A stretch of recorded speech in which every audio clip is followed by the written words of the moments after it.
लक्ष्मीनृसिंहं शरणं प्रपद्ये श्रीमान् वेङ्कटनाथार्य कवितार्किकेसरी वेदान्ताचार्यवर्यो मे सन्निधत्तां सदा श्रीविष्णुश्रीप्रदनापतिं षडरिपुश्रीनाथपद्मेक्षणान् रामयामनोविराट् गोविन्दभट्टारकान् वेदान्त्याख्यमुनिं कलिप्रमदनं श्रीकृष्णपादां श्रीरङ्गेश्वरकेशवाद्यकमलावासान् भजे केशवम् केशवाद्यकृपापात्रं दिशमादिगुणान्नवं श्रीषटार्यतीशानन्देन्द्रमहं भजे प्रपद्ये निरवद्यानां निषद्यां गुणसम्पदां शरणं भवभीतानां षण्मुनीश्वरं श्रीमच्छटार्यषटकोपयन्त्ररङ्गिकाद्यात्मजातं सार्वभौमैः सम्प्रेक्षितं करुणया परिपूर्णबोधं लक्ष्मीं भजामः वीररग्वीक्षताराजीतीखानपदाश्रयं वातुलं सुजलकं वन्दे श्रीकृष्णदेशिकम् श्रीरङ्गेशे सिन्धुना करुणया सूस्यादि प्रेक्षितं ख्यातश्रीनरसिंहकादिमुनिपादाम्बुजन्दिरन्तां शिक्षान्तिदयादिभिशोणैः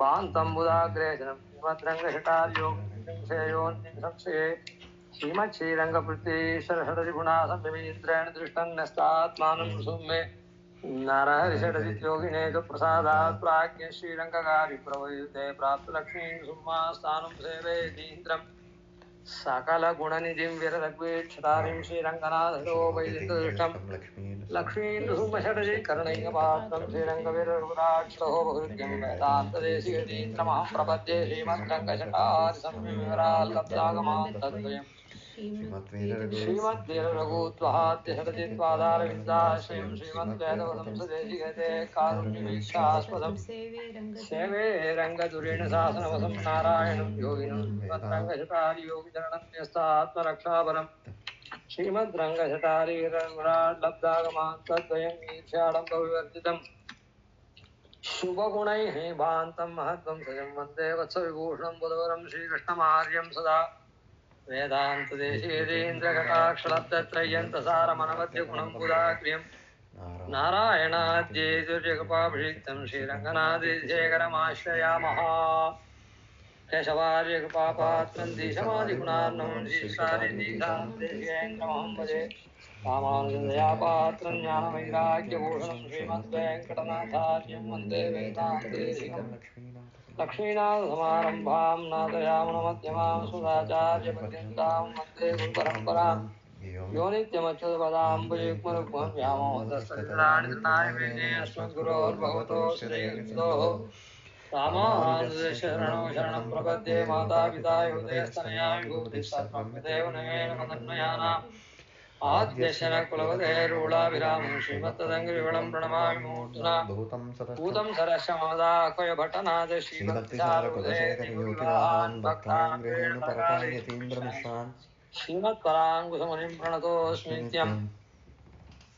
लीलातुङ्गस्तनगिरिसुसमुद्भो जगत्सम्पाराद्यं संस्तुतिसदसदसिद्धमध्यापयन्ति सोच्चिष्टायां श्रीगणितं यावलाकृतपुङ्क्ते गोदास्यै नमयम्बुये वास्तु भूयः नवयल्पुदयाण्डाळरङ्गற்கு பன்னிதிருப்பாவை வல்வதியம் இசையால் பாடி கொடுத்தாள் நற்பாமாலை பூமாலை சூடி கொடுத்தாளை சூடி கொடுத்த சுடல் கொடியே தொல்பாவை ஆயிரளாய் நாட்டினி வெங்கடவர் கண்ணவியனை மாற்றம் மங்களவாவண்ணமே நன்றி திங்களாடிப்புறம் மேன்மேலும் மிக வழங்க விஷ்ணு சித்தன் தூய திருமகளாய் வந்தரங்கநாத்து துழாய் மாலை முடிசூடி கொடுத்த மாலே நேமுடன் திருப்பாவை பாட்டாரைந்தும் நீ உரைத்த கையுள் திங்கள் மாலை ஆய புகழ் 143 அன்புடனே கருள் செய்தியே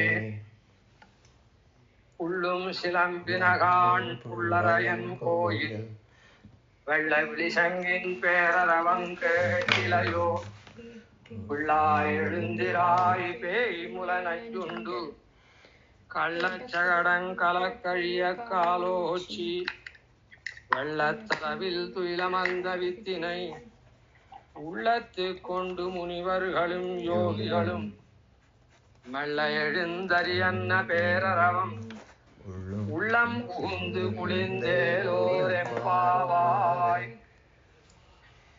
இது 6ஆம் பாட்டு. இந்த பூர்வ 5 பாட்டுக்கள்ல நோன்பினுடைய விஷயங்கள்லாம் சொன்னான். நோன்பு யாரை குறிச்சு நோக்கணும், அதனால வரக்கூடிய பயன் என்ன, எப்படி அந்த பலன் வருது நமக்கு அப்படின்றதெல்லாம் சொன்னான். இது முதல் நாள் நாளையிலேருந்து நம்ம இந்த காரியங்கள்லாம் பண்ணணும் அப்படின்னு ஒரு தீர்மானம் பண்ணி எல்லாருக்கும் அந்த தீர்மானத்தை தெரிவிக்கிறா போல இருக்கக்கூடிய இது தொடக்கமா. இந்த 6ஆம் பாட்டு தொடக்கமா எல்லாரையும் நோன்பு நோக்கிறதுக்கு அழைச்சின்னு போறா. அது சொன்னபடி சில பேர் வருவா, கொஞ்சம் தாமதமா வருவா. அவ எல்லாரையும் கூட்டிண்டு போறதுக்காக இந்த இடத்துல 10 பாட்டுக்கள் இது இருக்கு. 10 பாட்டுக்கள் எதுக்காக இருக்கு அப்படின்னு சொன்னா, ஒன்னும் சாஸ்திரத்துல சொல்றது ஒத்தரா எதையும் அனுபவிக்காத உயர்ந்த வஸ்துவை 10 பேரோட அனுபவி அப்படின்னு. 10ன்றது ஒரு உபலட்சணம், எண்ணி 10 இல்லை. 10 பேரா சேர்ந்து ஒரு காரியத்தை நாம பண்ணணும் அப்படின்னு சொன்னா 10 பேர் இல்லை, அது 20 பேராகவும் இருக்கலாம், 5 பேராகவும் இருக்கலாம். சொல்றேன், அதாவது நிறைய பேர் சேர்ந்து பண்ணணும்ன்றதுக்கு அது ஏகஸ்வாது ந புஞ்சீதா புஞ்சீதா தசபி சஹா அப்படின்னு சொல்லு. சுவாதுவா இருக்கிறத, சுவாதுன்னா ரொம்ப பிரியமா இருக்கிறது, நன்னா இருக்கிறது, அத ஏகா சுவாது ந புஞ்சீதா, சுவாதுவை ஒருவனா சாப்பிடக்கூடாது, அனுபவிக்காதே. புஞ்சீத தசபி சஹா, அனுபவி 10 பேரோட அப்படின்ற சாஸ்திரார்த்தம் காண்பிக்கிறது இந்த 10ன்ற எண்ணிக்கை. சரி, அது 10 தான் வைப்பானே, ஏன் அப்படின்னு இந்த 15 தான் வைக்க கூடாதா, இல்ல 5 6 தான் சொல்லக்கூடாதா? பல பேர்ன்றதுக்கு உபலட்சணம் தானே. அது ஏன் இந்த இடத்துல அந்த இடத்துல 10 பேர்னு சொன்னது உபலட்சணம், அதாவது நிறைய பேரோட அனுபவி அப்படின்றதுக்கு அது தசபிகின்னு சொல்லி. அப்படி இருக்கிறது ஏன் அப்படி சொல்லு இங்க அப்படியே அந்த 10ன்னு அததான். அதாவது சில பேர் ஒரு 10 பேருக்கு தெளிவு பண்ணு, இந்த மாதிரி வரான்னு வச்சு ஒரு குரூப் வரா, 10 பேருக்கு தெளிவு பண்ண அப்படின்னு சொன்னா சரியா 10 பேருக்கு பண்ணா அந்த குரூப்ல மேல கூட போலாம். 10 பேருக்கு நான் பண்ணிட்டேன், ஏதோ ஒவ்வொருத்தருக்கு ஒரு ஐட்டம்னு வச்சுப்போம், ஒரு ஐட்டமே போருமானதா இருக்குதுன்னு வச்சுப்போம். 10 எண்ணி பண்ணிட்டோம்னா நீ தானே 10ன்னு சொன்ன, அதனால 10 பண்ணேன் அப்படின்னு சொன்ன, அப்போ அதுக்கு அர்த்தம் தெரியல போல. அந்த மாதிரி ஆண்டாள் 10 பண்ணிட்டாங்கன்னு சொன்னா ஆண்டாளுக்கு அர்த்தம் தெரியலன்னு ஆயிடும் இல்லையா? அப்படி இல்லை. 10 ஆழ்வார்கள், அந்த ஆழ்வார் குலத்துல ஒரு பெண் பிள்ளையா அவதாரம் பண்ணிருக்கா, பெரியாழ்வாருடைய பெண் பிள்ளையா. அதனால பெரியாழ்வாரோட துல்லியமா இருக்கிற பெரியாழ்வார் என்ன, மற்ற 9 ஆழ்வார்கள் என்ன, அவளை மனசுல வச்சுட்டு அந்த 10 பேர்னு 10 பாசுரம் பண்ணிருக்கா. 10 பேரோட தான் அனுபவிக்கணும். யாரோட அனுபவிக்கிறது? இவளுக்கு பெருமாள் அனுபவிக்கிறதுல இவ பெரிய வல்லமை படைத்தவள். முதல்லயே தங்க தகப்பனார் பெருமாளுக்குன்னு புஷ்பத்தை தொடுத்து வச்சிருந்துச்சே, அவர் பெருமாளுக்கு சாத்த வேண்டிய புஷ்பத்தை தொடுத்தா அதுக்கு இன்னும் மனம் கொடுக்கறதுக்காக தன்னுடைய குழல்ல சூடி அதை அப்படியே வச்சா. அதை முதல்ல தகப்பனார்கிட்ட கூட சொல்லலை. தகப்பனார்கிட்ட சொன்னா அதை ஒத்துக்க மாட்டேன், சாஸ்திரம் இல்லை, அந்த மாதிரி பண்ணக்கூடாதுன்னு தடுப்பார். ஆனா பெருமாளுக்கு தங்கள் தகப்பனார் சமர்ப்பிக்கிற புஷ்பம் முன்னிலும் மணக்கணும் அப்படின்றதுக்காக தன்னுடைய குழல்ல சூடி அதை வச்சா. அதுக்கப்புறம் அது அவருக்கு ஒரு காலத்துல தெரிஞ்சது, அதெல்லாம் மேல் கதை, எல்லாருக்கும் தெரிஞ்ச விஷயம். அதனால இவ பெருமாளை அனுபவிக்கிறதுல வல்லமை படைத்தவள். அதனால பெருமாள் அனுபவிக்கிறதுல யார் உயர்ந்தவாள்? பெருமாள் அனுபவத்துல ஆழ்ந்தவாள் ஆழ்வார்கள். அதனால அந்த ஆழ்வார்களோட இவ அனுபவிக்கணும்ன்றதுக்காக இவ பாசுரத்துல 10 பேரை எழுப்பினார். 10 ஆயர் பிள்ளைகளை எழுப்புற மாதிரி 10 ஆழ்வார்களை கூட்டிக் கொண்டு இந்த அனுபவத்துல அங்க ஆயர் சிறுமியர்கள் ஆய்ப்பாடியில பண்ணச்சே அவ வீதியில் இருக்கவாள வராதவாள்லாம் எழுப்பிண்டு போறா அங்க. அதுதான் கதை. அதனால எழுப்பிண்டு போறா. அந்த எழுப்பிண்டு போறத அவ பல பேரையும் எழுப்பிண்டு தான் போறா. அந்த சாஸ்திரம் சொன்னபடிக்கு ஏகஸ்வாது ந புஞ்சீதா புஞ்சீத தசபிஷகான்ற ரீதியில இவ 10 பேரை சரியா சொன்னதுக்கு காரணம் என்ன அப்படின்னா, அந்த எம்பெருமானுடைய அனுபவம் பொய்க முனி பூதத்தார் பேயாழ்வார் தன் பொருணல் வரும் குருகேசன் விஷ்ணு சித்தன் துய்ய குலசேகரன் நம் பாணநாதன் தொண்டரடி பொடி மைஷ வந்த சோதி வையமெல்லாம் மரவிளங்க வாழ்வேலேந்தும் மங்கையர்கோன் அப்படின்னு 10 ஆழ்வார்கள் தான். ஆழ்வார்கள் 10 பேர் தான். மணவாள மாமுனிகள் கூட 10 ஆழ்வார்களை தான் சொல்றாங்க. அதுல ஒன்றும் சந்தேகம் இல்லை. ஆனா இந்த 10 ஆழ்வார்களோட திவ்ய பிரபந்தம் முடிஞ்சு போறதுன்னா முடியல. இதோ நம்ம இப்போ யாரை பத்தி சொல்லிட்டு இருக்கோமோ அவளுதும் சேர்ந்துதான் திவ்ய பிரபந்தம். அது ஆண்டாளுதும் சேர்ந்து. அதுக்கப்புறம் மதுர்கவி ஆழ்வார் சேர்ந்துதான் திவ்ய பிரபந்தம். மதுர்கவி ஆழ்வார் என்ன பண்ணார்? பெருமாளையே பாடல. ஆரம்பத்திலேயே பெருமாளை தள்ளிட்டு தான் பாடின. நப்பனில் நன்னி தென் குருகூர் நம்பி என்ன கால் அன்னிக்கும் அமுதூரும் என்னாவுக்கு கண்ணுன் சிறுதாம்புல கட்டுண்ட பண்ணிய பெருமாயன் இருக்கானே ஆச்சரிய சேஷ்டிதன் தானே கட்டுண்டான அவ்வளவு பவ்யமா. அப்படி இருக்க என் அப்பனில் எனக்கு அவன் சுவாமி தான். அதை காட்டிலும் என் அப்பனில் அவனை விட்டு நன்னி தென்குருகூர் நம்பி என்ன கால். தென்குருகூர் நம்பின்னு சொன்னா என் நாவுக்கே அமுதூரும் அன்னிக்கும் அமுதூரும். அதனால அந்த பெருமாளை காட்டிலும் அப்படின்னு சொல்லி சொன்னார். அவர் பெருமாளையே பாடலை. இது ஏன் இப்போ இது என்ன இப்போ திருப்பாவை உபன்யாசத்துல இது என்ன அதிக பிரசங்கம் அப்படின்னு நினைக்கலாம் இதை கேட்கிறவா.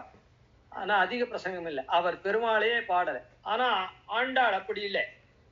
ஆழ்வார்கள் எப்படி பெருமாளை அனுபவிச்சாரோ அது போல ஆண்டாள் அனுபவிச்சிருக்கா.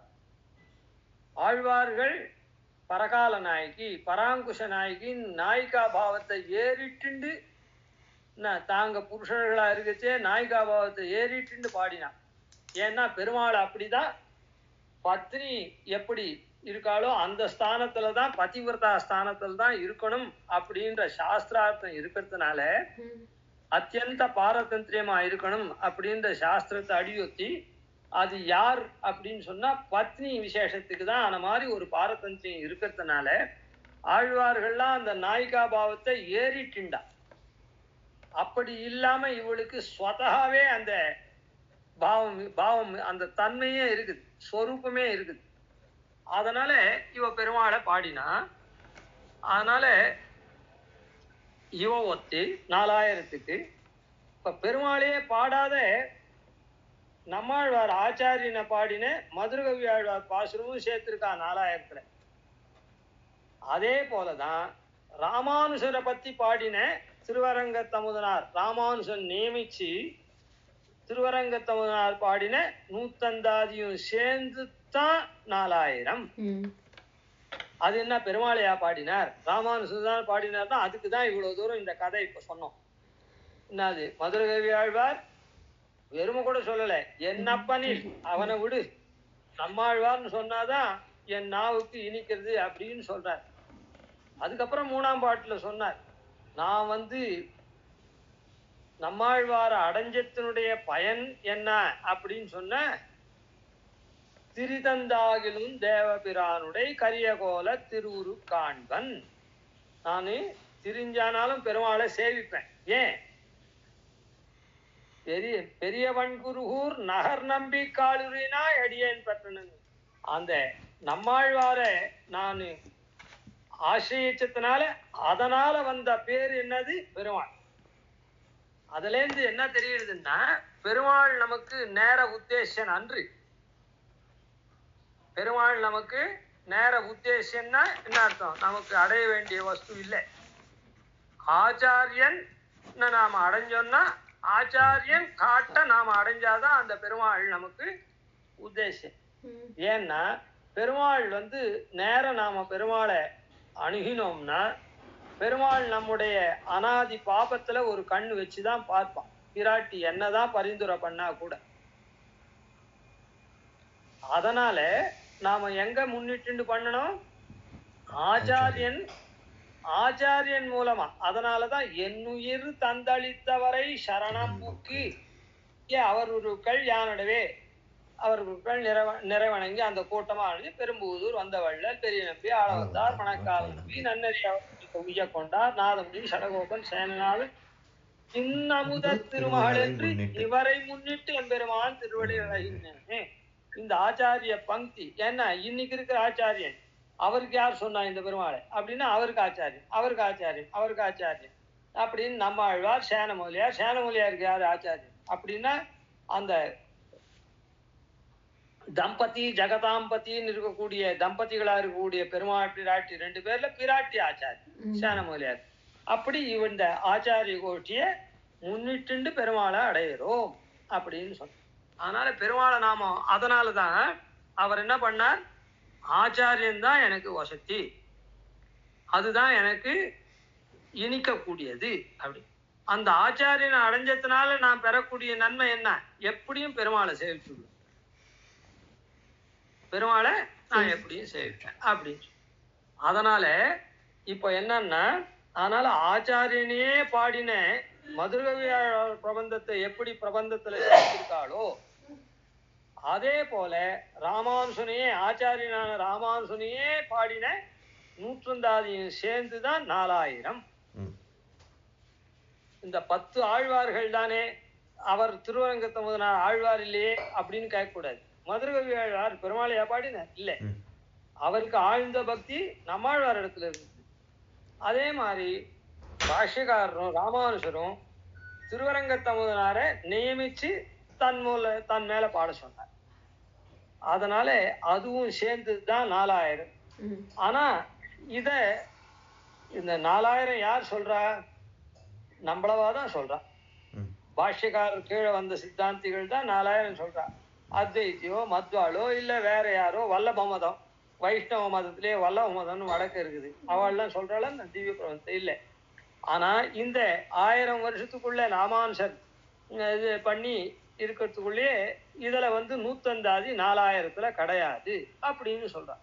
அதுக்காக தான் இது சொல்ல வந்தான். ஆழ்வார் 10 பேர் தான், அதுல ஒன்றும் சந்தேகம் இல்லை. அதே மாதிரிதான் மணவாள மாமனிகளும் ஏற்கனவே சொல்லியிருக்கேன். மணவாள மாமனிகளும் 10 ஆழ்வார்களை சொல்லிவிட்டு உடனே அந்த அருளி செயல் ஏற்றம்னு சொல்ற இடத்துல 10 ஆழ்வார்களை சொல்லி அந்த 3 பேரையும் சொன்னார். ஆழ்வார் திருமகளார் ஆண்டாள், மதுர கவியார், எதிராஷ்டிரம் இவர்கள் அப்படின்னு 3 பேரையும் சொன்னார்.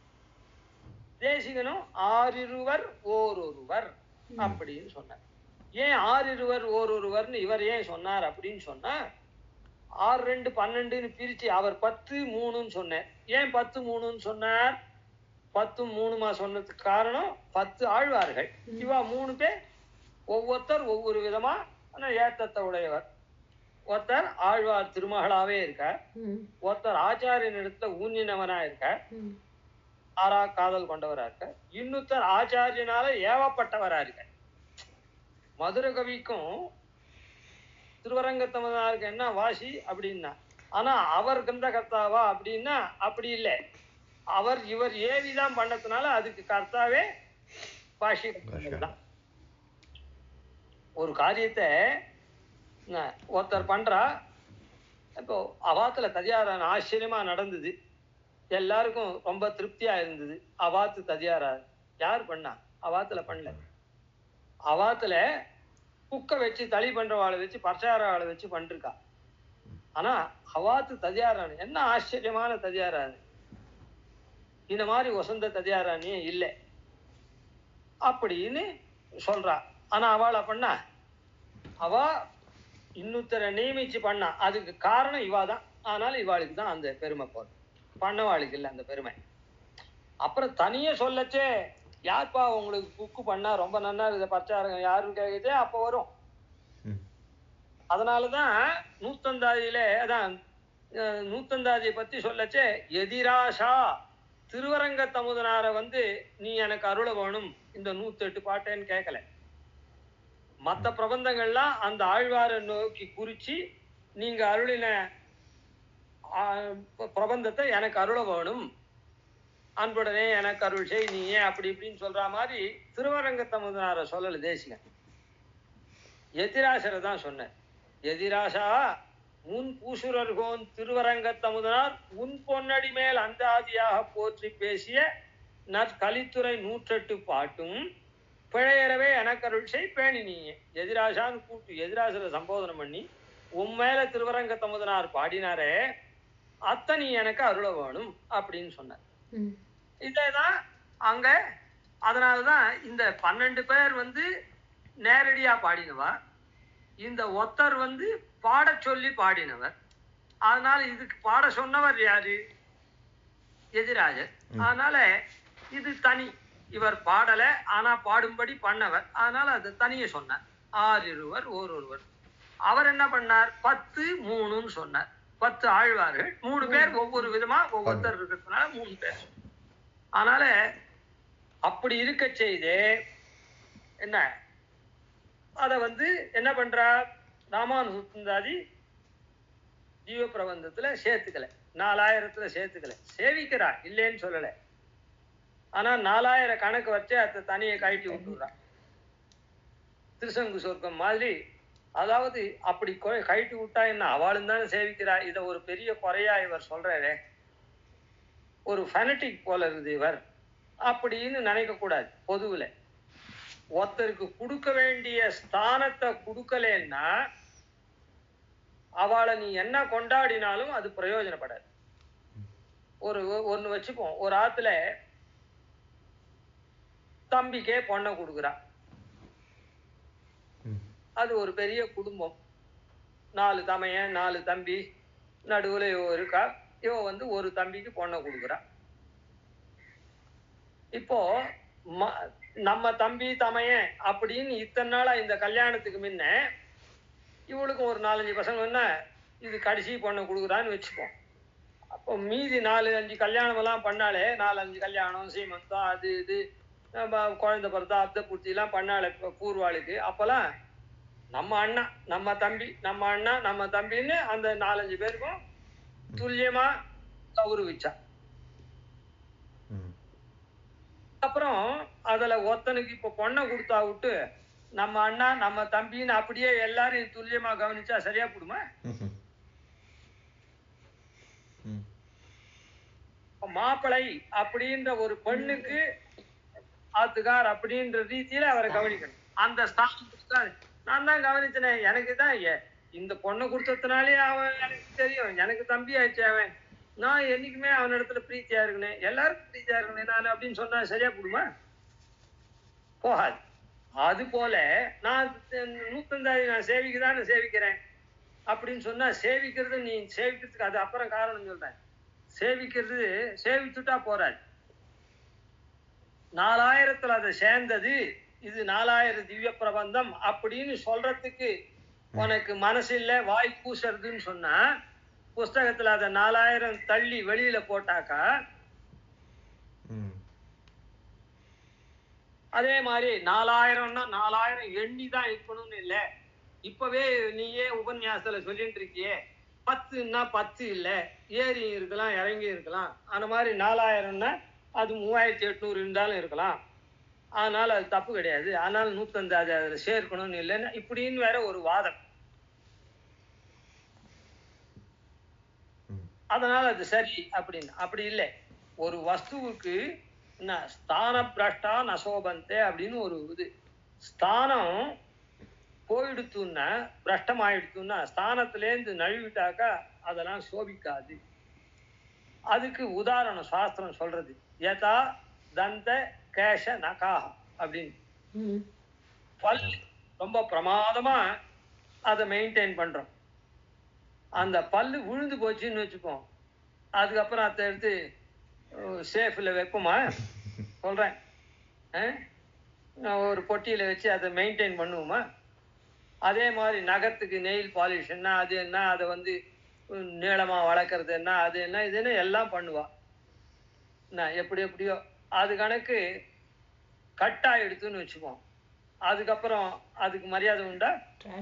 அதே மாதிரி தலைக்கு 2 மயிர் இருந்தா கூட புருஷனுக்கு அத்த முன்ன வந்து கிராப் மாதிரி வச்சுண்டு ரிட்டையர் ஆகி போச்சு, அது ஆகி போச்சு, இது ஆகி போச்சு, மொத்தம் வழுக்க, பின் தலை வழுக்க, மின் தலை வழுக்க, நடு தலை வழுக்க. ஆனா இந்த சைட்ல ஏதோ 2 இது அது கொஞ்சம் நீளமா வளர்த்து அத்த மின்பக்கமா அப்படி இப்படி வாரி கீறி அத்த பிரமாதமா கொண்டாடி அப்படிலாம் வச்சு பண்றாளே. அந்த மாதிரி தசையில கூட நன்னா இருக்கிறவா நன்னா மெயின்டைன் பண்றா, இருக்கட்டும். இந்த மாதிரி தசையில கூட அப்படி மெயின்டைன் பண்றவா என்ன பண்றேன்னா, அது வாரச்சேவோ அதுவோ இதுவோ கீழே விழுந்துடுத்துன்னா அதுக்கப்புறம் அதை எடுத்து சேவ் பண்ணி வைப்பாள மாட்டா. ஆன மாதிரி பல்லு, நகம், கேசம் இதெல்லாம் ஸ்தானம், அதாவது இருக்க வேண்டிய தலையிலையோ வாயிலையோ கை விரல்லையோ இருக்க வேண்டிய இடத்துல இருந்து நழுவிடுத்துன்னா அது எப்படி சோபிக்காதோ அத போல ஸ்தானத்திலேருந்து விழுந்தவா சேவிக்கும். அதனால 4000த்துல இது இல்லைன்னு சொல்லிட்டேன்னா அதெல்லாம் எப்படி சோபிக்கலையோ அப்படிதான். அந்த மாதிரிதான் நாம அதை பண்றோம்னு அர்த்தம். சரி, இந்த 4000த்துல மாத்திரம் எப்படி இவா சேவிக்கிறா அப்படின்னு சொன்னா, கோவில்கள்ல 1000 வருஷமா சேவிச்சுட்டே வரா. 1000 வருஷமானா இப்போ இன்னைக்கு 1000 வருஷம், இதுக்கு முன்ன ஒரு 700 வருஷம் வச்சுமே, 600 வருஷமா சேவிச்சுட்டே வரா. 600 வருஷம் 500 வருஷமா சேவிச்சுட்டே வரா. பாஷ்யக்கார நாள்ல இருந்து அது சேவிச்சுட்டு வரா. 500 வருஷமா சேவிச்சுட்டு வச்சே ஒருத்தர் வந்து திடீர்னு ஒரு சுவாமி ஏதோ அவருக்கு தோணி, நூத்தந்தாதி வந்து அது ஆழ்வார்கள் பண்ணல, அதனால அது கிடையாது அப்படின்னு ஒரு 500 வருஷம் கழிச்சு ஒருத்தர் சொல்ல ஆரம்பிக்கிறாருன்னா அது பின்னால ஒரு 10 பேர் முதல்ல போவா. எந்த ஒரு ரெவல்யூஷன் வந்தாலும் ஆரம்பத்துல ஒருத்தர் 2 பேருக்கு தான் அது பரவும், அப்புறம் அது இன்னும் தீவிரமா ஆயிரக்கணக்கான பேருக்கு பரவும். ஆனா இப்போ ஆன மாதிரி ஒருத்தர் இந்த மாதிரி ஒரு மாற்று கருத்தை சொல்லச்சே, கோவில்ல நேத்து வரையில் 4000தோட சேவிச்சுட்டு இருக்கா, எல்லா ஆழ்வார் சாத்து வரைக்கும் 4000தோட அதை சேவிச்சுட்டு இருக்கா. இவர் ஒரு தியரி ஒண்ணு புதுசா கண்டுபிடிச்சு சொன்ன உடனே இத 10 பேர் தான் ஒத்துக்கிறா, மீதி கோவில்ல இருக்கிறவா 100 பேர் இருக்கா. அப்ப இவா தியரி எடுபடுமா? எடுபடாது. அதனால கோவில்ல நேத்து எப்படி சேவிச்சாலோ, போன வருஷம் எப்படி சேவிச்சோம் அப்படி சேவிப்போம் சுவாமி, நேத்து எப்படி சேவிப்போம் அப்படி சேவிப்போம், இந்த புது கதையெல்லாம் சொல்லாதையும் அப்படின்னு அது அப்படியே வழக்கத்துல வந்துட்டு. ஆனா இந்த ரெவல்யூஷனா இருக்கிற இந்த தீசிஸ் தியரி மாத்திரம் பரவிண்டே இருக்குது. ஆனா கோவில்ல மாத்த முடியல. ஏன்னா கோவில்ல கைங்கரியம் பண்றவாளுக்கு இந்த தியரி தீசிஸ் இந்த உபன்யாசம் எல்லாம் கேட்கறதுக்கு நாழி கிடையாது. கோவில்ல கைங்கரியம் பண்றவா அவதான் மிராசு, அவ பின்னாலதான் மற்றவாள்லாம் சொல்லணும். இந்த தியரி படிச்சு இந்த காலக்ஷேபம் எல்லாம் பண்ணி இந்த ஒருத்தர் புது தியரி கண்டுபிடிச்சதை இம்ப்ளிமெண்ட் பண்ணணும்னு சொன்னாள்னா, சுவாமி உம காரியத்தை நீர் பார்த்துட்டு போம், நேத்து என்ன நாங்க சேவிச்சுமோ அதை பார்த்து நாங்க சேவிச்சுப்போம், நாங்க என்ன சேவிக்கிறோமோ பின்னால நீர் சேவியும், வீண் கதையெல்லாம் வேண்டாம் அப்படின்னு சொல்லிடுவா. ஏன்னா அவளுக்கு அங்க ரைட் ஹோல்டர் இருக்கு, ரைட் ஹோல்டரா இருக்கிறதுனால. அதனால இந்த நூத்தந்தாதி இப்போ வந்துட்டு இருக்கே தவிர இவாளுடைய முயற்சியினால வரல. அதையும் சொல்றேன். இப்போ புஸ்தகத்திலேயே இந்த மாதிரிலாம் 4000 தள்ளி போடுறது, 3800ஓட 4000 முடிஞ்சு போச்சுன்னு போட்டு அதை தள்ளி தனியே போடுறது, இந்த மாதிரிலாம் பண்றதெல்லாம் பண்ணிட்டு இதுக்கு சமாதானமும் 4000னா எண்ணி 4000 தான் இருக்கணும்னு அவசியம் இல்லை அப்படின்னு சொல்றது. இப்படிலாம் சொல்லிட்டு அதை வெளியில தள்ளுறவா கோவில்ல ஏன் சொல்றான்னா அதை மாத்த முடியல அவளால. அதனால அந்த பழக்கத்தினால அப்படியே சொல்லிட்டு வரா. அதுக்கு அப்ஜெக்ஷன் இருக்கிறதுனால இவாளுடைய கான்ட்ரிபியூஷன் இல்லை. ஆனா சரி, நாம கொஞ்சம் தூரம் டைவர்ட் ஆயிட்டோம், இருந்தாலும் பரவாயில்ல. இது என்னன்னா, இது வந்து தெரிஞ்சுக்க வேண்டிய விஷயம். நூத்தந்தாதியை இல்லேன்னு சொல்லி நாங்க தான் ஆனா அதுக்கு பிரபந்தத்துக்கு அதிகாரிகள், உங்களுக்கு எல்லாம் பிரபந்தமே கிடையாது அப்படின்னு வேற நூத்தந்தாதியை சேர்த்து சொல்லக்கூடிய நம்ம பார்த்து அவ சொல்றா. பிரபந்தத்துக்கு நாங்க தான், உங்களுக்கு பிரபந்தமே கிடையாது அப்படின்னு. ஏன்னா நேர் வழியில போனா போன வழியில போறோம் அப்படிதான் சொல்லுவான். என்ன, உனக்கு ஒண்ணுமே கிடையாது, நீ ஏதோ உன் இஷ்டத்துக்கு ஏதோ பண்ணிட்டு இருக்க அப்படின்னு அந்த கதை இது. சரி, அதனால குஞ்சிதா தசபிசஹா அப்படின்னு சொல்றதுனால அந்த இந்த ஆண்டாள் இந்த இடத்துல 10 பேரை சொன்னதுக்கு காரணம் சரியா அந்த அங்க 10ன்னு சொன்னதுனால அது சங்கியா வாச்சகமா நினைச்சு சொல்லல. அந்த 10 பேர்னா இங்க 10 ஆழ்வார்களோட அனுபவிக்கணும். ஏன்னா ஆழ்வார்கள் தான் பெருமாள் அனுபவத்துல ஆழ்ந்தவர்கள் அப்படின்றதுனால அந்த 10 பேரை இந்த பாட்டுல சொன்னான். கீழ் 5 பாட்டுல என்ன சொல்றா அப்படின்னு சொன்னா, முதல் பாட்டுல பகவானோட நாம சேர்றதுதான் பிராபியம், நாராயணனே நமக்கே பறை தரும் அப்படின்னு பரரூபத்தையும் சொன்னார். அதே போல நாராயணன் தான் நமக்கு பிராபியம், அடைய வேண்டிய வஸ்து அப்படி. அந்த அடைய வேண்டிய வஸ்துவுக்கு யாரு, அதுக்கு நாம ஒரு உபாயம் பண்ணணுமா அப்படின்னு சொன்ன, அவன் தான் அதுக்கு சாதனமாகவும் இருக்கான். சாதனம்னா உபாயம். அது சுவாமி தேசிகன் கூட சாதனமும் நற்பயனும் நானே யாவன் அப்படின்னு சர்ம ஸ்லோகத்துல சொல்றான் கண்ணன் அப்படின்னு சொல்ற. சாதனம், சாதனம்னா என்ன அர்த்தம்? ஒரு பலனை பெறக்கூடிய உபாயம் இருக்குதே, வழி இருக்குதே, மார்க்கம், அதுக்கு சாதனம்னு பேர். ஒரு பலனை சாதிச்சு கொடுக்கறதுக்கு சாதனம் பேர். அந்த சாதனம், இந்த பலனை யார் சாதிச்சு கொடுக்குறா அப்படின்னு சொன்னா, நேரடியா சாதிச்சு கொடுக்கறது எம்பெருமான் தான். அதாவது இந்த பலனை யார் கொடுக்கிறாளோ நமக்கு, அவ உபாயம். அந்த பலனை நாம எப்படி பெறறோமோ அது உபாயம். இப்போ ஒரு வேலைக்கு போறோம்னு சொன்னா அதுக்கு எத்தனையோ உபாயம் இருக்கு. முதல்ல நாம படிக்கிறோம், அது ஒரு உபாயம். இந்த குறிப்பிட்ட கம்பெனியில குறிப்பிட்ட போஸ்ட்ல நீ இருக்கிறதுக்கு என்ன காரணம் அப்படின்னா, இந்த குறிப்பிட்ட போஸ்டுக்கு உண்டான படிப்பை முதல்ல நாம படிச்சோமே, அது ஒரு உபாயம். அதுக்கப்புறம் இந்த கம்பெனியில அட்வர்டைஸ்மெண்ட் பண்ணா, அப்பாயின்மெண்ட் காலத்துல அட்வர்டைஸ்மெண்ட் பண்ணா, இந்த குவாலிஃபிகேஷன் இருக்குவா அப்ளை பண்ணலாம் அப்படின்னு, அது ஒரு உபாயம். இல்லைன்னா அந்த கம்பெனில இடம் இருக்கிறது நமக்கு தெரிய போறது இல்லை, அது ஒரு. அதை பார்த்து நாம அப்ளிகேஷன் போட்டோம், அது ஒரு உபாயம். அப்ளிகேஷன் போடலைன்னா நம்ம கூட்டு கொடுப்பானா, கொடுக்க மாட்டான், அதனால அது ஒரு உபாயம். அதுக்கப்புறம் நம்ம அப்ளிகேஷனை ஸ்க்ரூட்டினைஸ் பண்ணி, ரைட் இது தகுந்ததா இருக்குது அப்படின்னு ஆர்டர் இஷ்யூ பண்றான், அப்பாயின்மெண்ட் ஆர்டர் இஷ்யூ பண்றான். அது யார் பண்றான்னா, அங்க அந்த கம்பெனியில உட்கார்ந்து இருக்கவன் பண்றான். இந்த கதையை இன்னைக்கு சொல்லிடுறேன், இது மறுபடியும் எப்போ ஆனா உபயோகப்படுத்தி பெருமை ஞாபகம். இப்போ நாம அந்த கம்பெனியில இந்த தேதியில ஜாயின் பண்ணி அப்படின்னு சொல்லி அப்பாயின்மெண்ட் ஆர்டர் வருது. அந்த கம்பெனியில போய் நாம ஜாயின் பண்றதுக்கு நம்முடைய அப்ளிகேஷனுடைய காப்பி எடுத்து போனா ஜாயின் பண்ண விடுவானா? விட மாட்டான். இந்த அப்பாயின்மெண்ட் ஆர்டரை எடுத்துன்னு போனாதான் அங்க போய் நாம அதான் ஒர்க் பண்ண முடியும். இந்த அப்பாயின்மெண்ட் ஆர்டர் யார் கொடுக்குறது? அந்த கம்பெனிக்காரன் தான் கொடுக்குறான். அந்த கம்பெனிக்காரன் அவன் நாம படிச்சு பாஸ் பண்ண விட்டா இருக்கான். அவன் ஏற்கனவே கம்பெனியை வச்சுட்டு இந்த குவாலிஃபிகேஷன்ல வரவனுக்கு வேலை கொடுக்கணும்னு அவன் சித்தமா இருக்கான். அதனால அவனுக்கு சித்தோபாயம்னு பேர்.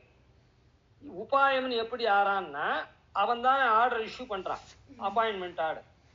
அதுதான் காரியகரமா இருக்கு. இந்த அப்பாயின்மெண்ட் ஆர்டர் நமக்கு கையில இருந்தாதான் நாம அங்க போய் ஜாயின் பண்ணி ஒர்க் பண்ண முடியும். அவன் அப்பாயின்மெண்ட் இஷ்யூ பண்றவன், ஆர்டர் இஷ்யூ பண்றவன் சித்தமா இருக்கான். நம்முடைய அப்ளிகேஷன்லாம் வந்தா விட்டு 100 கணக்கா வந்தா விட்டு அதை ஸ்க்ரூட்டினைஸ் பண்றதுக்கு எங்கேருந்தோ வரல. அவன் நமக்கெல்லாம் வேலை தரத்துக்கு சித்தமா இருக்கான். தகுந்த வியக்தி வந்தான்னா அவனுக்கு வேலை கொடுக்கறதுக்கு அவன் காத்துன்னு இருக்கான். அதனால சித்தோபாயம். நாம பண்றது என்னது?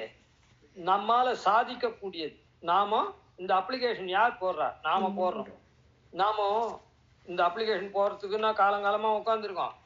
நாம பிறந்ததுல இருந்து இல்லை, இன்னைக்குதான் அதை தெரிஞ்சுட்டு அதை பண்றோம், சாதிக்கிறோம் அந்த காரியத்தை.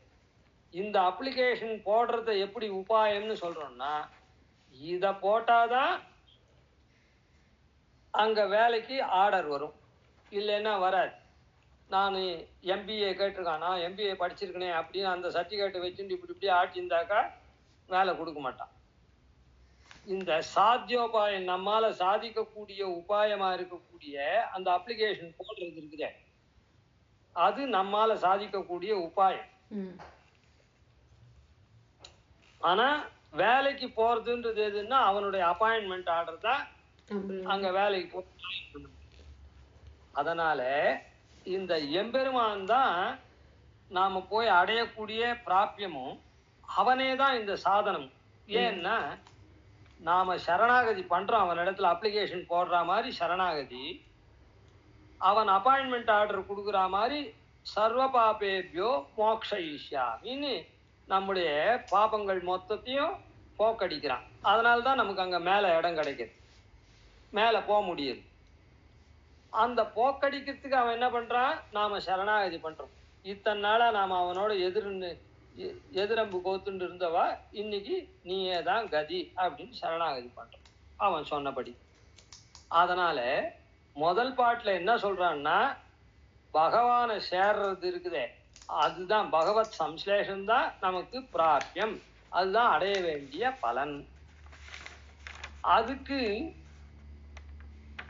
சாதனம் யாரு? அவனே தான் சாதனம். அவன் என்னவா இருக்கான்? சாதனம்ன்றது ரெண்டா இருக்குது. நம்மால பண்ணக்கூடிய சாதனம் உபாயம் ஒண்ணு, அது சாத்தியோபாயம். அவன் சித்தோபாயனா இருந்து நம்முடைய பாபத்தை போக்கி அங்க அழிச்சுன்னு போறான். அதனால அவன் சித்தோபாயம், அதனால சாதனம்.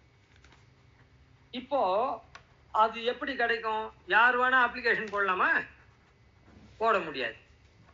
அதுக்கு தேவையானபடி உண்டான குவாலிபிகேஷன் அது நாம ஏற்கனவே சம்பாதிச்சிருந்தாதான் நாம அப்ளிகேஷன் போட முடியும். அப்பாயின்மெண்ட் காலத்துல அட்வர்டைஸ்மெண்ட் வந்தா விட்டு நாம போய் எம்பிஏ படிக்க முடியாது. ஏற்கனவே படிச்சிருந்தாக்கா அப்பாயின்மெண்ட் காலத்துல வரப்போது நாம அப்ளிகேஷன் போடுறோம். அப்ப இதுக்கு என்ன பேரு? படிக்கிறதுக்கு எம்பிஏ அதுக்கு இதுக்கெல்லாம் அப்படின்னு சொன்னா அதுக்கு அதிகாரம்னு பேரு. இன்ன அதிகாரம் இருக்கிறவா இந்த காரியத்தை பண்ணலாம். யார் எம்பிஏ படிச்சிருக்காளோ அவ இந்த அப்ளிகேஷன் போடலாம்னு சொல்றான். அதான் குவாலிபிகேஷன்றது தான் அதிகாரம். அது சாதனம் இல்லை. அப்ளிகேஷன் போடுறா போல அது சாதனம் இல்லை, அது அதிகாரம். ஏன்னா இந்த அதிகாரத்தை வச்சுட்டு எந்த கம்பெனியில வேணாலும் அப்ளிகேஷன் போடலாம். அந்தந்த கம்பெனிக்கு அந்தந்த அப்ளிகேஷன் அது சாதனமா இருக்கு. அதனால அதுக்கு அதிகாரம்னு பேரு. அதனால இந்த பகவத் சம்ஸ்லேஷமான பலனை பெறது அதுதான் பிராபியம், பகவான் தான் பிராபியம். அதுக்கு சாதனமும் அவன்தான். அதுக்கு அதிகாரி யாரு அப்படின்னு சொன்னா அதுல ஆசை இருந்து அந்த காரியத்தை பண்ணக்கூடியவன் அதிகாரி. அதாவது யார் சரணாகதி பண்ண முடியும் அப்படின்னு சொன்னா, சரணாகதி பண்றதுன்றது எடுத்த உடனே சரணாகதி பண்ண முடியுமா? இப்பதான் சொன்னமே மதுரை விஷயத்துல. ஆனா மாதிரி யாருக்கு ஆச்சாரிய பிராப்தி இருக்குதோ அவள் தான் சரண். அந்த ஆச்சாரிய பிராப்தி யாருக்கு இருக்குது இந்த இடத்துல? யாருக்கு இருக்குது அப்படின்னு சொன்னா அதுக்கு உண்டான கர்ம பரிபக்குவங்களாம் இருக்குது. அதை தான் அங்க என்ன சொன்ன ஆரம்பிக்குச்சே, மார்கழி திங்கள் மதிநேந்திரன் நீராட போதுவீர். யார் யாருக்கு ஆசை இருக்கோ அவங்க எல்லாம் வாங்க, யார் யார் அப்ளிகேஷன் போடுறவங்களோ போடுங்க. அதுக்கு என்ன வேணும்? அதிகாரி, இன்ன ஸ்டேட்டஸ், எம்பிஏ படிச்சிருக்கணும் அப்படின்னு சொல்ற மாதிரி சீர்மல்குமாய் பாடி செல்வ சிறுமீர்கள் அப்படின்னு சொன்னான். அந்த அதிகாரம் என்ன? இந்த இடத்துல பெருமை மிகுந்த ஆய்ப்பாடியில நீங்க பிறந்திருக்கீங்களே, கண்ணன் பிறந்திருக்குச்சே, அதுதான் அதிகாரம். அதனால அந்த அதிகாரி ஸ்வரூபத்தையும் சொன்னா. முதல் பாட்டுல என்ன சொன்னா, அப்படி இருக்கக்கூடிய நமக்கே பறை தருவான். அதிகாரம் மாத்திரம் போராது, என்ன பண்ணணும்? நீராட போதுவீர் போதுமினோ நேரிழையீர் அப்படின்னு சொன்னான். அதாவது உனக்கு அதிகாரம் இருக்குது, அதான் உனக்கு இதுல ஆசை இருந்ததுன்னா இந்த காரியத்தை பண்ணு அப்படின்னு சொன்னான். அந்த ஆசை இருக்குது. இந்த முதல்ல என்ன சொல்றான், இங்க ஒரு கம்பெனி ப்ரமோட் பண்ணிருக்கான், இந்த ரிமோட் ஏரியாவை டெவலப் பண்றதுக்காக கவர்மெண்ட் அந்த மாதிரி ஒரு ஃபெசிலிட்டி கொடுத்துருக்கான், நீலாம் அப்ளிகேஷன் போடலாமே அப்படின்னு ஒருத்தரை போய் சொல்றான். நான் அப்படியா, நான் கூட போடலாம், எனக்கு ஆசை இருக்குது. அப்புறம் அதுக்கு என்னடா வேணும் அப்படின்னு சொன்னா, எம்பிஏ படிச்சிருக்கணும், இல்லை லா படிச்சிருக்கணும், ஏதோ அக்கௌண்டன்சி படிச்சிருக்கணும், இல்லை ட்ரிப்ளெட்டா இருக்கணும், ஏதோ சொல்லணும். ஐயோ நான் அதை படிக்கலையே அப்படின்னா போச்சு. அதனால என்ன, நீராட போதுவீர் போதுமினோன்னு சொன்னான். உடனே சீர்மல்கும் ஆய்ப்பாடி செல்வ சிறுமீர்கள் அப்படின்னு அதுக்கு குவாலிஃபிகேஷனை வச்சான். அதனால இந்த இடத்துல பகவத் சம்ஸ்லேஷமான பிராபியத்தை சொன்னா, அது வேற ஒண்ணுத்தையாலும் சாதிக்க முடியாது, அவன் திருவடியை பற்றக்கூடிய பாவை நோன்புனாலதான் பண்ண முடியும்னு சொன்னா. அதுக்கு அதிகாரி யாரு அப்படின்னு சொன்னா, அதுக்கு இந்த மாதிரி கண்ணன் பிறந்திருக்கிற ஊர்ல நாம பிறந்திருக்குமே, இதுவே நமக்கு அந்த அதிகாரம், ஆசை கொள்றது அப்படின்னு முதல் பாட்டுல இந்த 3 விஷயத்தையும் சொன்னான். ரெண்டாம் பாட்டுல என்ன சொன்னா அப்படின்னு சொன்ன, முதல் பாட்டுல சொன்னதே தான், வையத்து வாழ்வீர்கள்னு சொன்னான். ஏன் வாழ்வீர்கள்? அதாவது யார் வாழக்கூடிய ஒரு ஆத்துல சகல சௌகரியம் இருக்குது அப்படின்னு வச்சுப்போம். இது ஒரு நெகட்டிவான ஒரு உதாரணம். பெரிய இடம்னு கல்யாணம் பண்ணிட்டு வந்தா, ஆனா அதுல இஷ்டம் இல்லாத இருந்தா என்ன பிரயோஜனம்?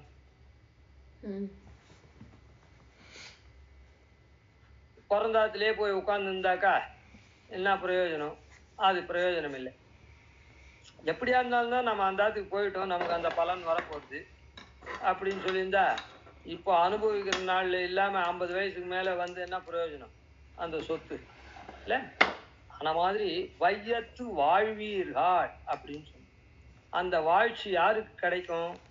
இந்த வையத்துல பிராபியமான எம்பெருமானே நமக்கு பிராபகனா இருக்கான். அதாவது நாம யாரை அடையணுமோ அவனே நம்ம அந்த பலனை அடைவிக்க கூடிய எம்பெருமான். அதான் முதல் பாட்டுல சொன்னமே, அதை யார் தெரிஞ்சுட்டு இருக்காளோ பிராபிய பிராபகம் ரெண்டும் எம்பெருமான் தான் அப்படின்னு இருக்கக்கூடிய அவதான் வாழ்ச்சி பெற்றவா. அப்படி வாழ்ச்சி பெற்றுட்டா கூட போராது, நாம செய்ய வேண்டிய காரியம் என்ன, செய்யக்கூடாத காரியம் என்ன அப்படின்றத தெரிஞ்சுக்கணும்.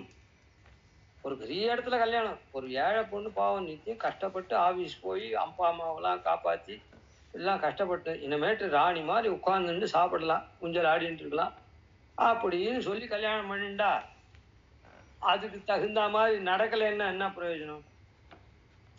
அதனால செய்ய வேண்டியது என்ன, செய்யக்கூடாதது என்ன அப்படின்னு இது அந்த எண்ணம் இருந்துட்டா மாத்திரம் போராது, பிராபிய பிராபகம் ரெண்டும். அப்படிப்பட்ட அதிகாரம் அதான் நாமும் நம் பாவைக்கு, நாம கூட நம்ம பண்ண வேண்டியதுக்கு அப்படின்னு சொன்னோம். அதனால இருக்கக்கூடியதானே நாம செய்யக்கூடியது என்ன, செய்யக்கூடாதது என்ன அப்படின்னு தெரிஞ்சுண்டு அதை சொன்னான். அதான் முதல் பாட்டுல நமக்கெல்லாம் நல்ல வாய்ப்பு கிடைச்சிருக்குது, நாமெல்லாம் இஷ்டப்படுறோம், ஏன்னா யாரையும் கம்பல் பண்ணக்கூடாது, அதனால நீராட போகுது, நமக்கு நல்ல வாய்ப்பு கிடைச்சிருக்குது, இதை நழுவிடக்கூடாது, யார் யாருக்கு இஷ்டமோ அவள்லாம் வந்து அந்த பெருமாள் முதல் பாட்டுல சொன்னான். ரெண்டாவது பாட்டுல நோன்பு நோக்கணும்னு, ரெண்டாவது பாட்டுல இப்படி இருந்தா கூட நாம செய்ய வேண்டியது என்ன, செய்யக்கூடாதது என்ன அப்படின்னு அதை தெரிஞ்சுட்டு தான் நாம அந்த நோன்பை நோக்கணும். எதுக்குமே ஒரு முறை இருக்குது, முறை தப்பி பண்ணக்கூடாதுன்னு ரெண்டாம் பாட்டுல சொன்னான். மூணாம் பாட்டுல அந்த பகவத் அனுபவத்தை என்ன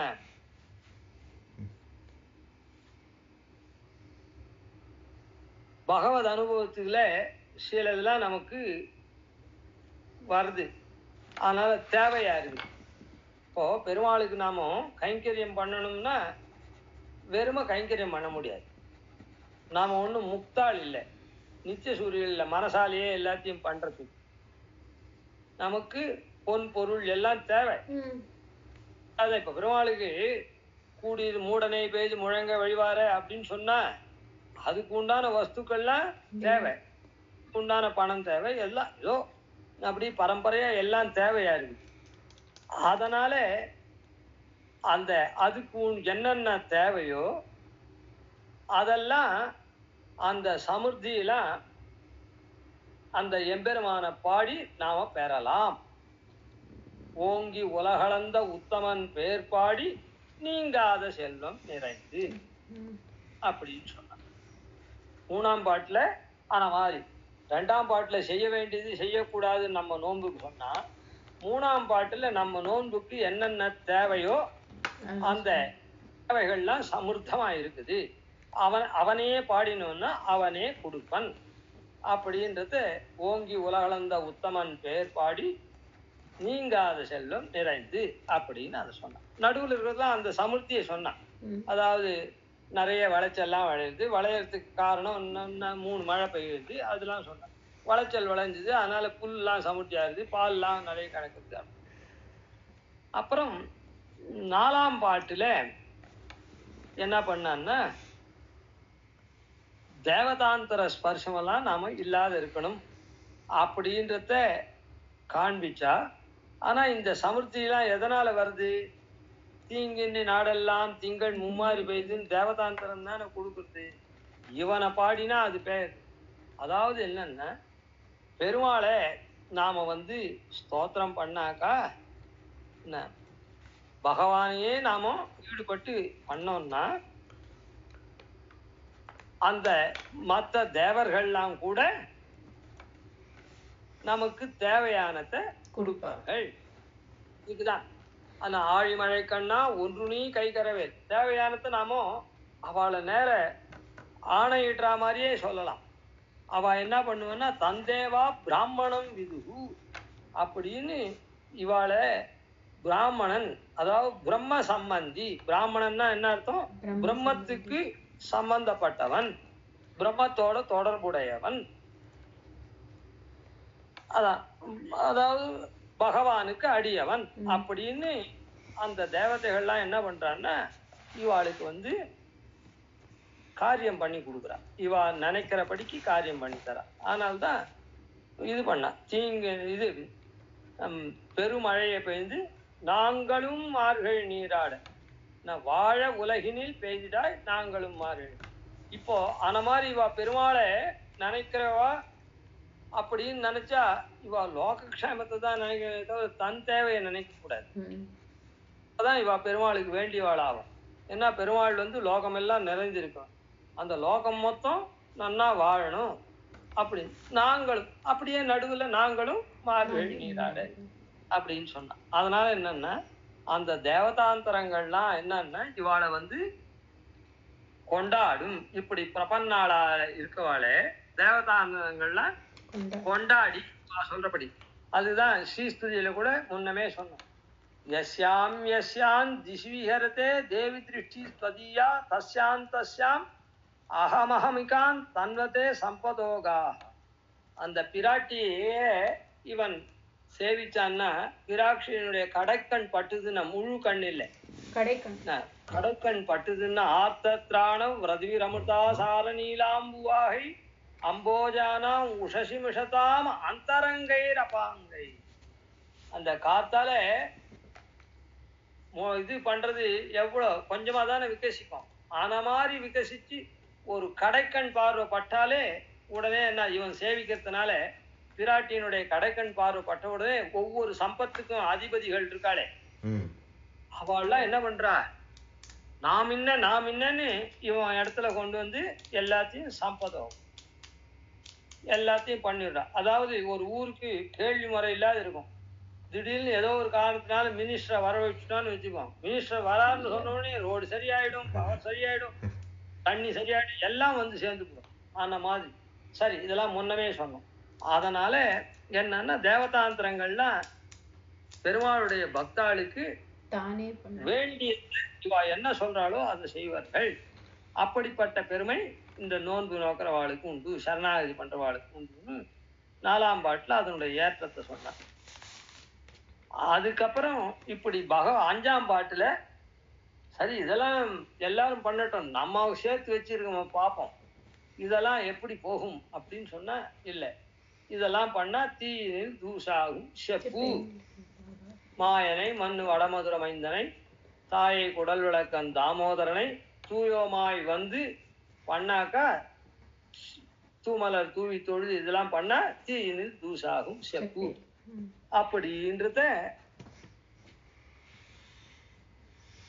சொன்னான். ஆனால் இந்த 5 பாட்டுகளை இந்த மாதிரி இந்த நோன்பு எப்படி நோக்க வேண்டும், நோன்பு நோப்பதற்கு தகுந்த அதிகாரம் அது இது, நோன்பு நோக்கிறது யாரை குறித்து நோக்கணும், நமக்கு பலன் என்ன, நாம நோன்பு நோத்தா யார் அதுக்காக பலன் தரவா யாரு, அதே பெருமாள் தான் அப்படின்றதெல்லாம் சொல்லி இப்படி நோன்பு நோக்கிறவாள் செய்ய வேண்டியது செய்யக்கூடாதது, அதுக்கு தேவையான அம்சங்கள்லாம் எப்படி வருது, அதுக்கப்புறம் தேவதைகள்லாம் நாம சொல்லிட்ட வழக்கா இருக்கான்னு, இதுக்கெல்லாம் அடி நாம எப்படி பலன் பெறுவோம், இதெல்லாம் இந்த ஊர்ல சரியா போச்சு, பலன் எப்படி பெறுவோம்னா நம்முடைய பாபங்கள்லாம் தீயில உருமாய்ந்து போகும் அப்படின்னு சொல்லி இப்போ எல்லாரும் கலைஞ்சி அவ வீட்டுக்கு போயிடுறா. நாளையிலேருந்து நோன்பு நோக்கணும் பிம்மால அப்படின்னு சொல்லிட்டு அப்படி பிம்மால நோக்கணும்னு சொல்லச்சே அவள்லாம் வந்து என்ன பண்றா, இது பண்றா, எல்லாரும் ஒன்று சேர்ந்து போவோம் யமுனை கரைக்கு, அங்கே போய் நோன்பு நோப்போம்னு அது அந்த பிரகரணம். அதை மாதிரி எல்லாரும் ஒன்று சேர்ந்து பகவானை நாமும் ஆசிரியிப்போம் அப்படின்றது உள்ளர்த்தம். அதுக்காக அந்த 10 பேரை எழுப்பிண்டு எல்லாரையும் எழுந்துட்டவாள்லாம் கும்பலா பாடிண்டு போறா. பெருமாளை பாடிண்டு போறதே ஒரு பிரயோஜனம்.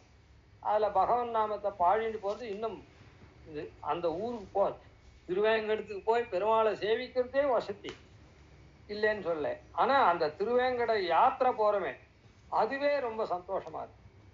அதுலயும் அந்த யாத்திரையில பாடிண்டுலாம் போனோம்னா அது இன்னும் சந்தோஷகரம். அது போல இவெல்லாம் பாடிண்டு போறா. யார் வந்து வரலையோ அவளெல்லாம் எழுப்பி கூட்டிட்டு போறா. அதுக்கு உண்டான எழுப்பச்ச எல்லாரும் என்ன பண்றா, உடனே ஒருத்தர் எழுப்பினாள்னா ஓ நமக்கு கையிலால நாம தூங்கிட்டோம்னு நினைச்சு எழுப்புறா பத்தியா அப்படின்னு நம் போல்வாருக்கு தோணுமோல் அனமாரி பாவத்துல இங்க அதையும் சொல்றா. என்ன அதுக்கு சமாதானங்கள்லாமும் சொல்லி அவளை அழைச்சிட்டு போறா. ஏன்னா லோகத்துல சம்பாவித்தம் எல்லாம் சாஸ்திரம் தானே, சாஸ்திரம் நமக்கு எல்லாத்தையும் அறிவிக்க கூடியது தானே. அதனால லோகத்துல சம்பாவித்தமான எல்லா அம்சத்தையும் அதுல அதாவது எல்லாத்தையும் ஒண்ணு சேர்த்து நமக்கு சாஸ்திரார்த்தங்களை காண்பிச்சுட்டு போறா. 10 பேரை எழுதி போறா. அது 10 பேர்ன்றது இந்த இவாளுக்காக. யாருக்காக? அது பேர் என்ன,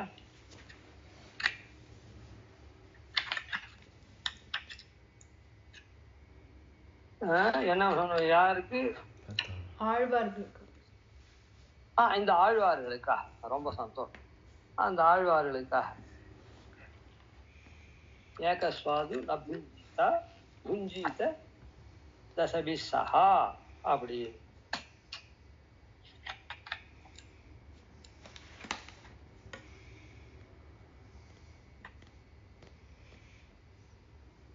அதனால இப்போ பதார்த்தத்தை நாம வந்து சேவிப்போம். உள்ளும் சிலம்பினகான்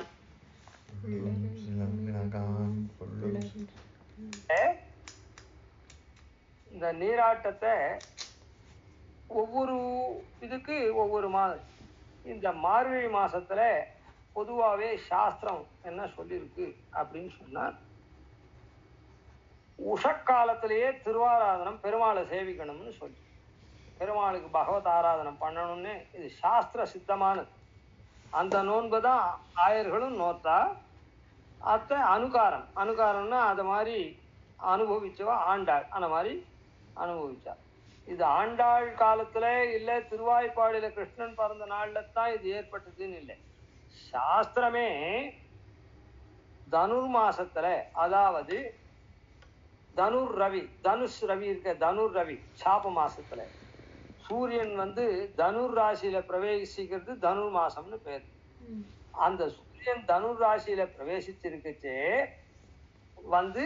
பிம்மால திருவாராதனம் பண்ணணும். இது ஆரம்பத்திலேயே சொல்லியிருக்கேன், பிம்மால திருவாராதனம் பண்ணணும் உஷ காலத்துல. அப்போ அதனால கொஞ்சம் என்ன பண்ணணும்னா, சாதாரணமா உஷ காலத்துல எழுந்திருக்கணும்னு சொல்லிருக்குது. நித்தியப்படியில எழுந்து உதயத்துக்கு முன்ன தீர்த்தாமாடி எல்லாம் பண்ணி சந்தியாவந்தனத்தை ஆரம்பிச்சோம்னா உதயத்துக்கு முன்ன அப்படின்னு சொல்லியிருக்கு. ஆனா இது அதை காட்டிலும் கொஞ்சம் முன்னையே எழுந்து பண்ணணும். காலத்துல திருவாராதனம் பண்ண முடியும்.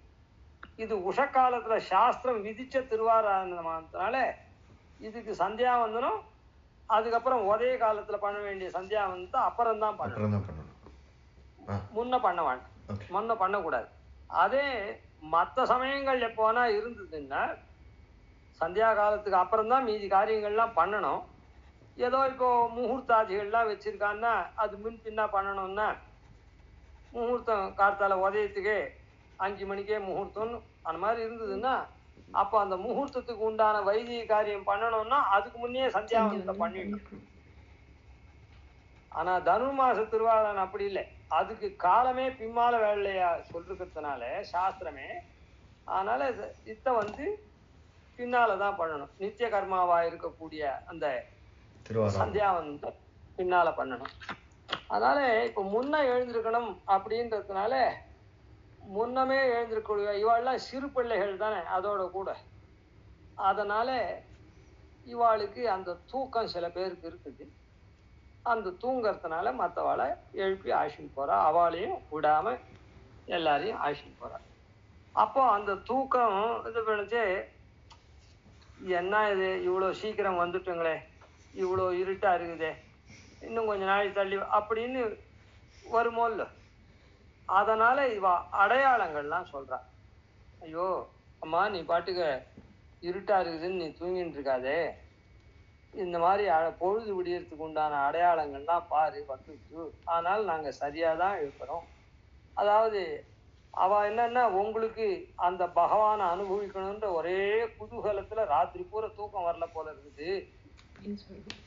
அதனால நீங்க எழுந்து பாடின்னு வந்துட்டு இருக்குங்க, அப்புறம் பண்ணலாம் அப்படின்னு உள்ள இருக்கிறவா சொல்றா. நீங்க உங்களுடைய குதூகலத்தினால் நீங்க பாட்டுக்க பாதராத்திரிக்கு எழுந்து வந்துட்டுங்களே ஆடிண்டும் பாடிண்டும் அப்படின்னு. இல்லைம்மா, அடையாளங்கள்லாம் பாரு, நாங்க அப்படி வரல, சரியான காலத்துல தான் வந்திருக்கோம் அப்படின்னு சொல்லி இருக்கிறார். உள்ளும் சிலம்பினகான், உள்ளும் சிலம்பினகான் அப்படின்னு.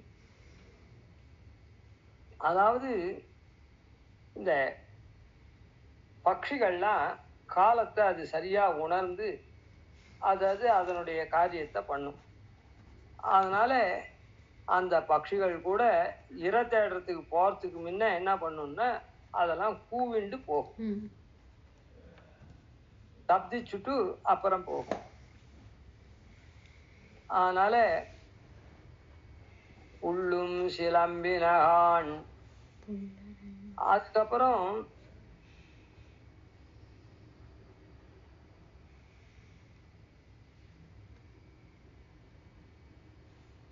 அதனால பக்ஷி என்ன பண்ணும் அப்படின்னு சொன்னா இதுவாகும். பக்ஷி என்ன பண்ணும் அப்படின்னு சொன்னா, அதுக்கு தொந்தரவா இருந்ததுன்னு வச்சுக்கோம், எங்கேயாவது ராத்திரி வேளையில அந்த மரத்துல பட்சிகள்லாம் இருக்கும், அது நிறைய லைட்டு அது இது போட்டு ஒரே சவுண்டும் அது இதுமா சப்தமா இருந்ததுன்னா அதுங்கெல்லாம் அந்த பயத்தினால இதனால வெளியே அது போக வராது. அதே சமயத்துல அங்க இது பண்ணும். அந்த மாதிரி நீங்கள்லாம் கொஞ்சம் போட்டுன்னு வந்தாக்கா நீங்கள்லாம் ரொம்ப தேஜஸா இருக்குங்க, உங்க முக ஒளி வேற இருக்குது, அது தவிர நீங்க பாடிட்டு வரங்க அப்படின்னா இல்ல ஒண்ணு மாத்திரம் இல்ல. புள்ளரையன் கோயில் வெள்ளவிழி சங்கின் பேரறவும் கேட்டிலையோ. புள்ளரையன், புல்லுனா பக்ஷி, புள்ளரையன்னா பக்ஷிராஜன், பக்ஷிராஜன்னா திருவடி, அதான் பெரிய திருவடி கருத்மா. புள்ளரையன் கோ, அந்த புள்ளரையனா இருக்கக்கூடிய கருத்மானுக்கு கோன்னா சுவாமி சர்வேஸ்வரன், அவனுடைய இல்லு அந்த எம்பெருமானுடைய கோவில். எம்பெருமானுடைய கோவில்ல கூட பாரு என்ன வெள்ள விக்கின் பேரற, அங்க வந்து சங்குலாம் ஊதுறா பாரு. உதய மாதம் தனு மாசமானதுனால எந்த காலத்துல திருவாரணுமோ அந்த காலத்துல ஊதுவா, அதை பாரு. வெள்ள விழிசங்கின் பேரறவங்கேட்டிலையோ, பெரிய துவனி, ஏதோ லேசா ஊதலை, எல்லாரும் வந்து மார்கழி மாசத்துல கலந்துக்கணுன்றதுக்காக நன்னா ஊதுறாப்பார், பெரிய துவனி இருக்குது.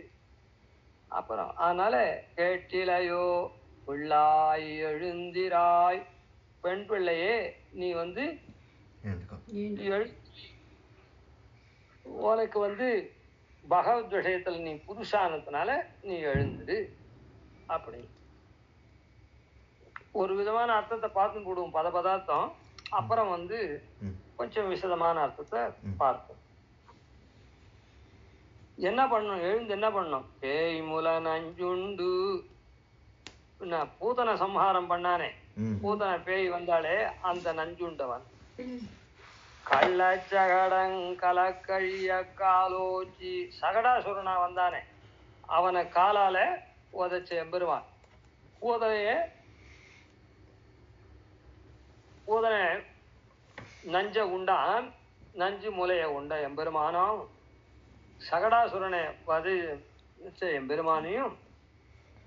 ஆனா இப்படி எல்லாம் பண்ணி அவன் பண்றவன் எங்க இருக்கான்? வெள்ளத்தரவில் துயிலமர்ந்த வித்தினை. அவன் என்ன பண்றான்? திருப்பார்கடல்ல சயனிச்சுட்டு இருக்கான். அவன் வித்து போல இருக்கான். இந்த மாதிரி விபவாவதாரங்கள்லாம், ராமகிருஷ்ணாதி அவதாரங்கள்லாம் வரத்துக்கு எப்படி செடியை உண்டாக்கணும்னு சொன்னா, விதையெல்லாம் ஊற போட்டு அப்புறம் மண்ணில் போடுவார்கள். இல்லை மண்ணில் போட்டு அது ஊறுற மாதிரி ஜலம் குத்துவா மண். அதனால அதை போல பெருமாள் வந்து இந்த மாதிரி அவதாரங்கள்லாம் பண்றதுக்காக வித்து போல விதை போல அந்த திருப்பார்கடல்ல படுத்துட்டு இருக்கான். இத உள்ளத்து கொண்டு முனிவர்களும் யோகிகளும், ராத்திரி வேளையில படுத்துக்கிச்சே அந்த எம்பெருமானே யோகிகள் முனிவர்கள் ரெண்டு பேரும், இந்த ரெண்டு வகையிலும் படுத்துக்கிச்சே என்ன பண்ணுவா? பெருமாளை வந்து மாதவாய நமஹா அப்படின்னு சொல்லிட்டு படுத்துக்கிறாளே, அவ இப்ப எழுந்துட்டு என்ன பண்றா? வெள்ளத்தரவில் துயிலமர்ந்த வித்தினை உள்ளத்து கொண்டு முனிவர்களும் யோகிகளும் மெல்ல எழுந்து, அவ மொள்ள தூக்கத்திலேருந்து கண் விழித்து அரியன்ற பேரறவும் எழுந்திருக்குச்சே, அரிர் அருகி அரிர் அருகி அரிர் அரிர் அருகி அப்படின்னு சொல்லணும். அது ஏதோ நல்ல சப்தமா சொல்லணும். அது கூட உனக்கு காது கேட்கறது. அவெல்லாம் அதாவது பக்ஷி ஏதோ இது பண்றது சலிக்கிறதுன்னு அர்த்தம் இல்லை. புள்ளரையன் கோவில்ல சங்கே ஒலிக்குது. அது தவிர முனிவர்களும் யோகிகளும் அனுஷ்டான பராளா தங்களுடைய இடத்துலயே இந்த நித்திய கர்மானுஷ்டானத்தை வலுவாத பண்ணக்கூடிய கோவிலுக்கு போறோம், கோவிலுக்கு போய் சங்கு ஊத ஆரம்பிச்சுட்டா. இவா கோவிலுக்கு போயெல்லாம் கங்கீரம் பண்ணுவானா, ஆத்துலயே தங்களுடைய இடத்துலயே பெருமாளை தியானம் பண்ணிட்டு அப்படிலாம் இருக்கக்கூடிய யோகிகள்லாம் ரிஷிகள்லாம் என்ன பண்றா? மெல்ல எழுந்து அரியன்னா பேரவும் உள்ளம் புகுந்து, அதுவும் உள்ளத்துல புகுந்து குளிர்ந்தேலோரெம்பாவாய், அதுவும் உள்ளத்துல போய் ரொம்ப குளிர்ச்சியா இருக்கா போல, அதனால நீ எழுந்திருக்காது இருக்க, எழுந்துரு அப்படி இந்த பாட்டுல சொல்றா. இதனுடைய கொஞ்சம் விசதமான அர்த்தத்தை நாளைக்கு பார்ப்போம். கவிதார்க்கே சிம்ஹாய கல்யாண ஸ்ரீமதே வெங்கடேசாய வேதாந்த குரவே நமஹ. வாதித்வசிரோபங்க பஞ்சானபராக் ஸ்ரீமான் வெங்கடநாதார்ய ஸ்ரீராமானுஜ சித்தாந்த நிர்தாரண துரந்தரா ஆதிவன்ஷடோபாக்கியதீந்தோ ஜெயதாத்வி ஸ்ரீரங்கபூர்வஷடதித்யதீசானபதாஸ்ரீம் ஸ்ரீவத்சவம் திலகம் மத்தே ஸ்ரீகதேஸ்தம். அடே ரொம்ப சந்தோஷம்.